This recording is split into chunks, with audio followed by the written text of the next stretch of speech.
10-point basic education agenda of Philippine education.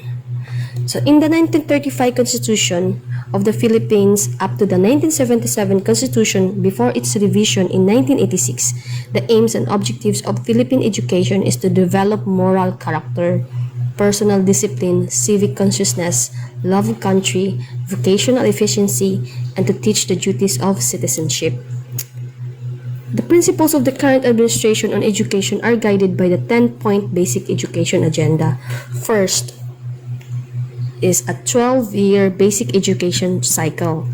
The K-12 program covers kindergarten and 12 years of basic education, 6 years of primary education, 4 years of junior high school, and 2 years of senior high school to provide sufficient time for mastery of concepts and skills, develop lifelong learners, and prepare graduates for tertiary education, middle-level skills development, employment, and entrepreneurship. The K-12 system aims to improve Filipino students' skills in mathematics, science, and linguistics to further exhibit competence in the global job market. The implementation of the K-12 system began in the 2012-2013 academic year, which means that first full cohort of students to go through the whole K-12 system will graduate from high school 2024. Previously, under the 10-year system, Filipino students would graduate with a university degree 2 years younger than the peers. In other countries, such a situation was not necessarily an advantageous one, as students were often less educated than regional peers and lacking adequate skills and maturity to enter the workforce. The K-12 system aims to improve Filipino students' skills in mathematics, science, and linguistics to further exhibit competence in the global job market. The second point, basic agenda, is the universal kindergarten. The kindergarten curriculum adopts a thematic approach focused on the following domains: values education, physical health and motor development, social and emotional development, cognitive development, creative arts, language and readiness for reading and writing and language, literacy and communications. In recognition of the importance of the cognitive development occurring between infancy and 6 years of age, compulsory kindergarten under the Universal Kindergarten Law focuses on a standard-based program set over 1 year. It focuses on basic numeracy and literacy skills set to gradually prepare students for entrance into the next stage of elementary school education under the new 13-year program. The DSWD is responsible for human development concerns such as the provision of social services provided in the daycare centers. This includes the nationwide supplementary feeding program, in addition to regular meals provided to those enrolled in a daycare as part of the DSWD's contribution to the National Early Childhood Care and Development ECCD program. Every Filipino child now has access to early childhood education through universal kindergarten. At 5 years old, children start schooling and given the means of slowly adjust to formal education. Research shows that children who underwent kindergarten have better completion rates than those who did not. Children who complete a standards-based kindergarten program are better prepared for primary education. Education for children in their early years lays the foundation for lifelong learning and for the total development of a child. The third point, basic agenda of education, is to establish the madrasa education as a subsystem in the current education system. The kindergarten madrasa curriculum has been developed and started piloted in selected schools in August 2011. The refined elementary madrasa curriculum REMC being implemented in school year 2011-2012, and the instructional learning materials are being produced. Prior to this, the DepEd has already established indigenous people education, madrasas, education, and special education. The National Statistics Agency's 2010 Census of Population and Housing showed that of 71.5 million individuals aged 10 years old and above, 97.5% or 69.8 million were literate or could read and write. However, in the Autonomous region in Muslim Mindanao, for example, the literacy rate was the lowest at 82.5%. The DepEd has called for improved inclusiveness of basic education through the implementation of programs adapted for Muslim students and indigenous peoples, in addition to learners with disability and those facing unique or difficult circumstances. Example, geographic isolation, chronic illness, displacement due to armed conflict, urban resettlement due to natural disasters, child abuse, and child labor.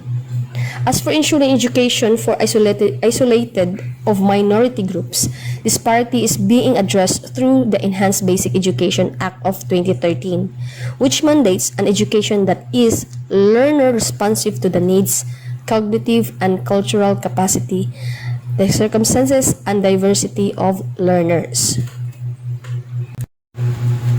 The fourth point agenda of Philippine education is the reintroduced technical and vocational education in public high schools. Textbook curricula for grades 11 and 12 are being developed as part of the K-12 program. There are 282 textbook high schools nationwide specializing in arts and trade, agriculture, and fishery. Half our high school graduates want to work upon graduation but do not have enough technical education. We need to provide an education alternative to better prepare students for the world of work. Technical vocational education must be reintroduced in our public schools with trade test and skills rating, TESDA, or other acceptable work standards as the final examination for students looking at high school as their terminal course. One of the major developments and challenges for the Philippines is to prepare the youth aged 15 to 24 for the workforce. The country is still facing low education, high dropouts, and unemployment, particularly among the youth. Technical and Vocational Education and Training, TVET, is the post-secondary education sector, providing non-credit technical middle-level skills training to produce skilled workers. The Technical Education and Skills Development Authority, TESDA, provides national leadership for the TVET system by implementing competency-based curriculum standards, training regulations, and assessment and certification process to ensure a high-quality TVET delivery throughout the country.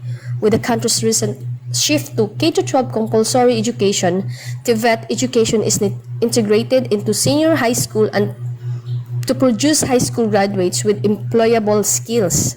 Those who do not choose to enter higher education after high school often choose TVET to earn national certificate from TESDA.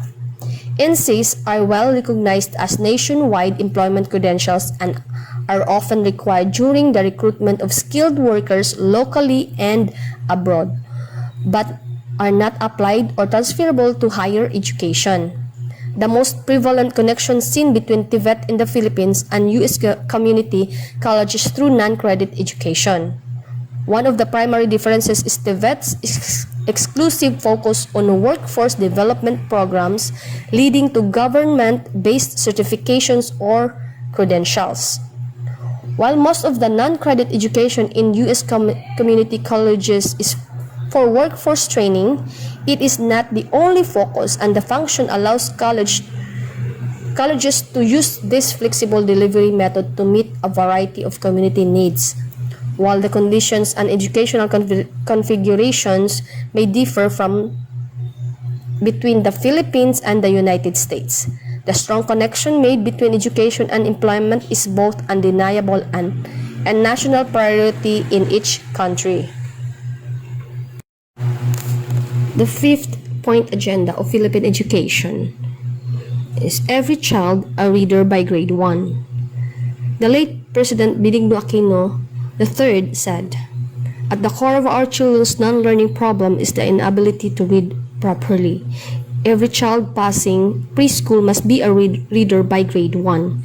Essential to this We must build a library infrastructure in our schools, procure reading books from our Philippine publishing industry to support local authors and publishers, and train our elementary teachers on how to teach reading. Ongoing implementation of Every Child a Reader program, ECARP. In 2010, Reading Recovery RR was added to ECARP. This new component gives children beginning to fall behind in reading and writing a second chance. It identifies children having difficulty early so that specialized one-on-one assistance from a teacher trained in RR is provided. The pilot implementation started in 2010 to 2011 in regions NCR, Region 5, 6, and 11. Non-readers is one of the biggest problems of the Philippine education, especially this time of pandemic. Many children pupils are non-reader. The reading assessment used for grade 1 is through EGRA, Early Grade Reading Assessment, designed to measure some of the foundational literacy skills that readers need for beginning reading. This is created to provide a reliable and valid measure of skills that contribute to reading acquisition. Grade 1 pupils should know the basic reading skills. They must learn phonics or letter sound and identify the letter name. Teachers introduce Marongko and Fuller's reading material to be the basis of teaching reading to grade 1 pupils. The 6-point agenda is improve science and mathematics. The Science and Technology-Oriented High School ESEP program is one of the flagship programs for the development of science, mathematics, and research. ESEP was initially implemented in 112 public secondary schools nationwide. In 2010, the program was expanded to 86 secondary schools. To date, there are 198 schools under ESEP and 100 special science elementary high schools. Last August 30, 2021, to highlight the role of science and research is in addressing present global challenges and issues amidst a pandemic, the Department of Education, DepEd, conducted a virtual National Science and Technology Fair, NSTF, 2021 on last August 31 to September 3. With the theme, Agham Pananaliksik at Teknolohiya, Kabalikat sa Matatag at Maunlad na Pamayanan. The NSTF 2021 aims to showcase learners' resiliency, innovation, and creativity amidst global crisis through a virtual science fair and competition. Undersecretary for Curriculum and Instruction Diosdado San Antonio noted, DepEd is more committed to nurturing our students through science education now that we are experiencing a pandemic. NSTF is a platform for them to showcase their innovative ideas that may help others make informed decisions based on scientific evidence. There is also ongoing a continuous training of teachers in math and science.